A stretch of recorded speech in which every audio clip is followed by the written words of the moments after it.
अजीज दोस्तों, अस्सलाम वालेकुम, नमस्ते, सत श्री अकाल, जय जिनेंद्रा, गुड आफ्टरनून। अजीज दोस्तों, चाइना के हवाले से कुछ चीज़ें हैं। चाइना अमेरिका का पता नहीं क्या गेम चल रहा है कि देखें,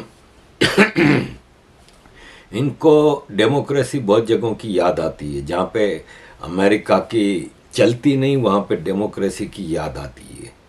अफ्रीका के कई ऐसे मुल्क हैं जहाँ डिक्टेटरशिप है, लेकिन चूंकि उनके इशारे पे चलते हैं तो सही है।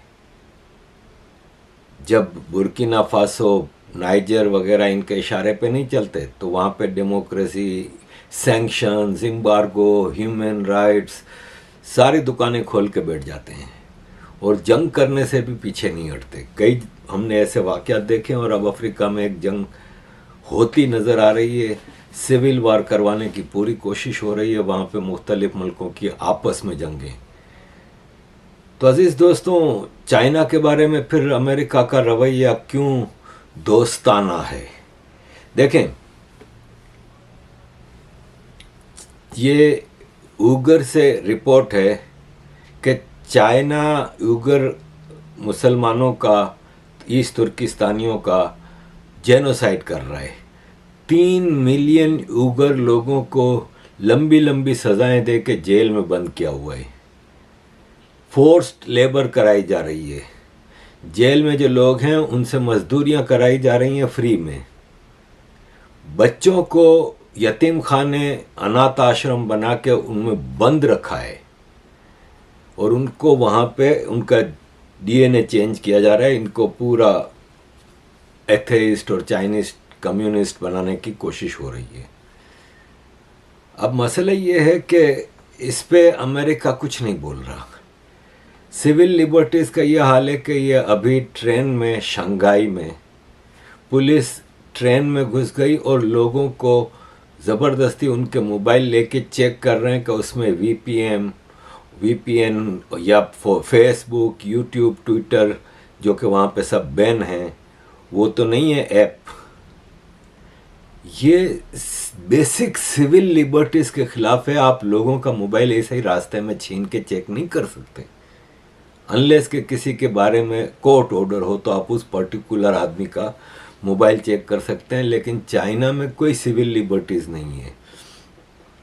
ऑर्गन हार्वेस्टिंग, ऑर्गन बेचने का सबसे बड़ा चाइना में काम होता है।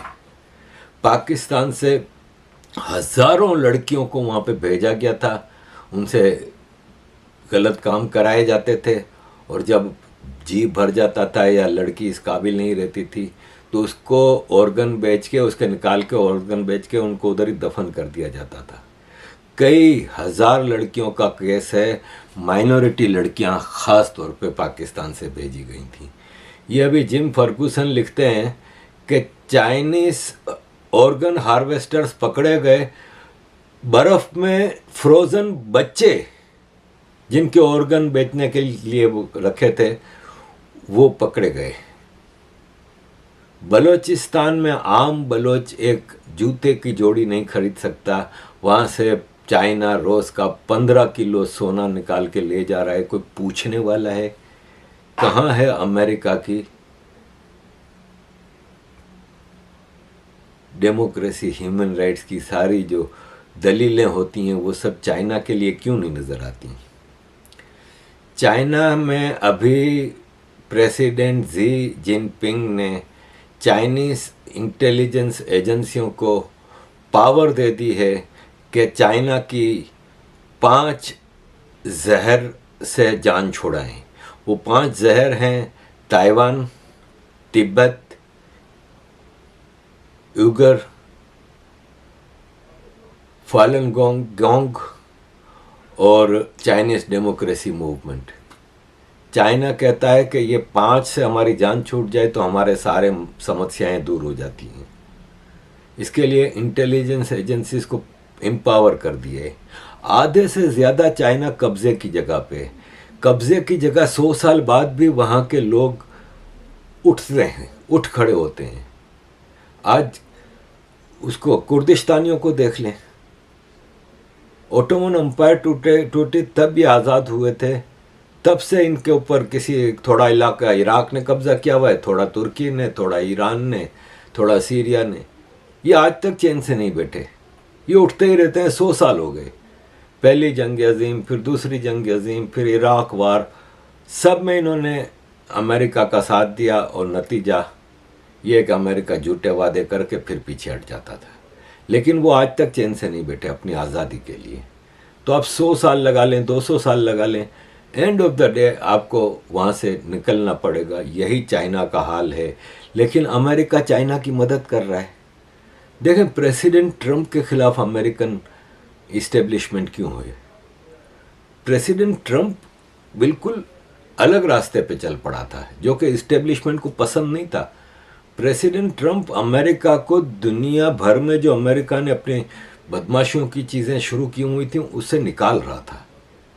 अब जैसे एक मिसाल है, ईरान के साथ डेमोक्रेटिक पार्टी है ना, जो जिसका ओबामा और अब बाइडन है, ये ईरान के साथ कोई खेल खेल रहे हैं, वही फिक्स्ड मैच वाला। लेकिन ट्रंप ने वो न्यूक्लियर डील ख़त्म करके पाबंदियां लगा दी ईरान पे। इसी तरह चाइना के ऊपर पाबंदियां लगाई इसने, प्रेसिडेंट ट्रंप ने, कुछ ऐसी चीज़ों के ऊपर कि चाइना वो अमेरिका से नहीं ले सकता। इसमें यह था कि आप कोई भी करके, एक इंटेलिजेंस की कुछ चीज़ें थीं वो नहीं अमेरिका उनको लेने देगा। चाइनीज़ पुलिस इंस्टीट्यूट के ऊपर ट्रंप ने पाबंदी लगाई थी इन चीज़ों की। अब ब्लिंकन गया था चाइना से मामलात को आगे अच्छा करने के लिए। चाइना ने कहा भाई साहब पहले ये सैंक्शंस हटाओ, ये आपकी ट्रंप के ज़माने में सैंक्शंस लगी थी, ये हटाओ। बाइडन चाइना के साथ मिलकर दुनिया में कोई खेल खेलना चाहता है। यह अमेरिकन इस्टेब्लिशमेंट, बाइडन की तो औकात नहीं है कोई। बाइडन तो कुछ भी नहीं है। बाइडन की तकरीबन 3 साल हो गए इसको प्रेसिडेंट बने हुए, और 3 साल भी अभी पूरे नहीं हुए। इसमें से 365 डेज ये छुट्टियों पे था अमेरिका का प्रेसिडेंट, और बाकी दिन में भी आपको पता है कि इसकी क्या औकात है। मैं इसके ऊपर पूरी एक अलग से वीडियो बना रहा हूँ, इसके बेटे की हरकतें और ये वो। तो अमेरिकन इस्टेब्लिशमेंट इस पपिट को चला रही है जैसे शहबाज शरीफ को आर्मी चला रही है पाकिस्तान में। तो बाइडेन एडमिनिस्ट्रेशन चाइना के साथ मिलकर काफ़ी चीज़ों की कोशिश कर रही है। अभी अमेरिका का ब्लिंकन गया, फिर इसके बाद अमेरिका की फाइनेंस मिनिस्टर, ट्रेजरी सेक्रेटरी भी गई और झुक झुक के चाइना के ट्रेजरी सेक्रेटरी से मिली है। और ये इस वक्त चाइना के साथ इतना कुछ कर रहे हैं। मुझे एक बात बताएं कि अमेरिका का एशिया में सबसे बड़ा एजेंट स्लेव सैटेलाइट स्टेट के लिए पाकिस्तान है, पाकिस्तान आर्मी है। तो फिर अमेरिका ने चाइना के साथ पाकिस्तान को इतना घुसने पुसने के लिए कैसे एक्सेप्ट कर लिया? ये सिंपल सा एक ग्रेट गेम है जो कि शुरू की गई है। और देखें, अभी चाइना के वाइस प्रेसिडेंट पाकिस्तान गए थे, वहाँ पे चाइना के कई मिनिस्टर्स उसके साथ आए थे और कुछ एग्रीमेंट साइन हुए। जॉइंट ऑपरेशन कमेटी बनाई गई, एक्सपर्ट एक्सचेंज मैकेनिज्म बनाया गया, पाकिस्तान से ड्राई चिली की एक्सपोर्ट, कराकरम हाईवे की फिजिबिलिटी फेज़ 2 के लिए तैयार की गई, इंडस्ट्रियल वर्कर्स एक्सचेंज प्रोग्राम पे MOU साइन हुए, strategic Peshawar Karachi railway line की अपग्रेडेशन प्रोजेक्ट। क्या वजह है कि डूबते पाकिस्तान में इतना चाइना इन्वॉल्व हो रहा है? फिर चाइना का ये नेशनल कम्युनिस्ट पार्टी की बर्थडे थी, तो कम्युनिस्ट पार्टी की इस बर्थडे में हमारे पाकिस्तान के जो अमीरुल मोमिनीन हैं आसिम मुनीर, उन्होंने एक सेलिब्रेशन पार्टी रखी जिसके वो खुद चीफ गेस्ट थे। उसमें चाइना के डिफेंस अताशी, एम्बेसडर, ये वो सब जमा हुए थे। ये 96th एनिवर्सरी थी PLA की, पीपल्स लिबरेशन आर्मी की फॉर्मेशन की, 96th पीपल्स लिबरेशन आर्मी की फॉर्मेशन की, उसमें दोनों तरफ से एक दूसरे की तारीफ़ें की गई कि हम तो मतलब एक ही माँ के दो बेटे हैं और फलान है और ढुमकान है, ये सब चीज़ें। एक तरफ चाइना से इतना क्लोज वो हो रहा है पाकिस्तान, आईएमएफ ने 1.2 बिलियन की लोन की सैंक्शन दी, वो किस्त दी, तो चाइना ने 4 बिलियन से ज़्यादा की लोन्स रोल ओवर कर दी। फिर सऊदी अरब दे रहा है पैसा, फिर इमारात दे रहा है पैसा, फिर ईरान का फॉरेन मिनिस्टर पहली बार पाकिस्तान में आया। ऑल्दो कि पाकिस्तान ने उसका कोई अच्छा इस्तकबाल नहीं किया कि नॉर्मली फॉरेन मिनिस्टर आया है तो एयरपोर्ट पे अगर बिलावल नहीं जा सकता तो वो हिना रब्बानी खर भी तो बैठी है ना, स्टेट मिनिस्टर है फॉरेन अफेयर्स की, ऐसे ही किसी को भेज दिया एयरपोर्ट पे रिसीव करने के लिए। फिर बाद में इनकी कुछ एग्रीमेंट्स हुए, कुछ चीज़ें हुई, 5 बिलियन तक ईरान पाकिस्तान ट्रेड को ले जाने की बात हुई। ईरान पे तो सैंक्शंस है, अमेरिका कैसे अलाउ कर रहा है पाकिस्तान को ईरान से ट्रेड करने की। फिर जो स्मगलिंग हो रही है, मतलब भारत में छोटा सा कुछ होता है तो पूरा अमेरिका का think tank, media, government bodies सारी शुरू हो जाती हैं। इतना बड़ा पेट्रोल का स्मगलिंग हो रहा है ईरान से पाकिस्तान, उस पर अमेरिका कुछ नहीं बोल रहा। आप क्या समझते हैं, ईरान के फॉरेन मिनिस्टर और बिलावल भुट्टो की जो मीटिंग हुई थी, इसमें इस पे बात नहीं हुई होगी? इसको और ऑर्गेनाइज करने की बात हुई है, क्योंकि पाकिस्तान आर्मी की इस वक्त सबसे बड़ी इनकम ही वो है। कहाँ है दुनिया से एक रशिया से पेट्रोल का टैंकर आया था, इस पे पाकिस्तान के 24 करोड़ लोग, इंडस्ट्री, ये सब चीज़ें चलती हैं। ये ईरान का स्मगल्ड पेट्रोल है जो कि पाकिस्तान का सारा पहिया चला रहा है, उस पर बात हुई होगी। फिर तुर्की का वाइस प्रेसिडेंट आया। अब तुर्की का आपको मैं बताऊं कि ठीक है, तुर्की कंगला हुआ वो मुल्क है, ठीक है, लेकिन अभी भी तुर्की के फॉरेन रिजर्व्स बहुत अच्छे हैं कंपेयरिंग टू पाकिस्तान, बहुत अच्छे हैं। फिर इसकी ट्रेड अभी सलामत है, इसमें इन्फ्लेशन, महंगाई वगैरह है, लेकिन स्टिल तुर्की किसी राडार में नहीं है डिफ़ॉल्ट के या उसमें। पाकिस्तान में जो मेट्रो बसें और मेट्रो ट्रेनें बनाई हैं जितनी भी, ये तुर्की की कंपनियों ने बनाई हैं, और उनका वो उस पे है, पट्टे पे है, लीज पे है। यानी उन कंपनियों का ऐसा एग्रीमेंट है कि उसकी इनकम तकरीबन तुर्की की कंपनियां ले जाती हैं। तो तुर्की का वाइस प्रेसिडेंट आता है, वो 50 चीज़ें करके जाता है इधर से। फिर अमेरिका के under secretary for South Asia, वो पाकिस्तान के ambassador to USA Masood Khan, उससे मुलाकात करते हैं कि हम डीप टेक्नोलॉजी के सेक्टर में डीप कोऑपरेशन करेंगे, हम मिल के सारे इकोनॉमिक इश्यूज को सॉल्व करेंगे। ब्लिंकन बिलावल को फ़ोन करके घंटा घंटा बात करता है। ये सब क्या है? दूसरी तरफ आपको अफ़गानिस्तान देखना होगा। अफ़गानिस्तान, एक तो अमेरिका वहाँ से निकला, 20 साल जंग करने के बाद वहाँ से तालिबान को ही वापस देके तालिबान को हटाने के लिए जंग शुरू की, और 20 साल उनसे लड़ने के बाद वापस उनके हवाले करके एग्रीमेंट करके चले गए। उसमें मतलब पाकिस्तान ये सोच रहा था कि हम जीत गए, हम अपने तालिबान को वापस ले आए। ये और बात है कि पाकिस्तान को मुंह की खानी पड़ी है। लेकिन अमेरिका की क्या इसमें पॉलिसी थी? एक तो पाकिस्तान को चेक में रखना कि तालिबान तो पाकिस्तान का बाजा बजाएंगे, तो चलो अच्छा है, पाकिस्तान प्रेशर में रहेगा। दूसरी तरफ अमेरिका तालिबान को, मतलब अगेन जो चाइना के हाल हैं ह्यूमन राइट्स के अफगानिस्तान के, इससे बुरे हैं।